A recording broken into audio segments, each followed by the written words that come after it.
ఎందుకంటే 8,11,000 కోట్ల రూపాయల అప్పుల భారం తెలంగాణ రాష్ట్రం మీద ఉండడం వల్ల ఈరోజు సాగునీటి ప్రాజెక్టులు 70% 80% పూర్తయినా 20-30% పూర్తి చేసుకోవడానికి అవసరమైన నిధులు విడుదల చేయాలంటే నిధుల కొరత ఉన్నది. అందుకే ఈ రోజు ఇక్కడికి వచ్చి ప్రాజెక్టును సమీక్షించి రాబోయే 2 ఏళ్లలో ఎట్టి పరిస్థితుల ఈ ప్రాజెక్టులను అన్నిటిని పూర్తి చెయ్యాలనే చిత్తశుద్ధితోనే ఈ రోజు ఇక్కడికి రావడం జరిగింది.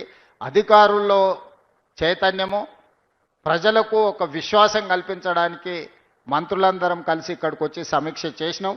దీనికి సంబంధించిన భూసేకరణ కావచ్చు, నిర్మాణానికి కావచ్చు, మెయింటెనెన్స్కి కావచ్చు, అవసరమైన అన్ని నిధులను కూడా సత్వరమే విడుదల చేయడానికి ప్రభుత్వం నిర్ణయం తీసుకుంటుంది.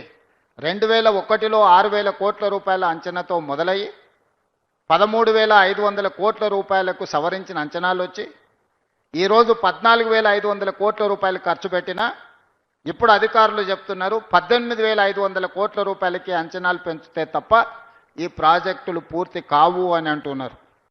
2001లో 6,000 కోట్లతో ప్రయాణం మొదలైతే ఈరోజు 18,500 కోట్లకి ఈ ప్రాజెక్టుల అంచనా విలువలు పెరిగినాయి. ఇకనైనా ఇక్కడ పులి స్టాప్ పెట్టాలి. దీనికి సంబంధించిన కంప్లీట్ ప్రాజెక్టును పూర్తి చేయడానికి అవసరమైన అంచనాలు అన్నిటిని కూడా సవరించుకొని తీసుకొని వచ్చి మంత్రివర్గంలో ఆమోదింపజేసుకొని పనులను వేగవంతం చేసి ప్రాజెక్టులను పూర్తి చేయండి అని చెప్పి ఈ వేదిక మీద నుంచి స్పష్టంగా అధికారులకు ఆదేశాలు ఇవ్వడం జరిగింది.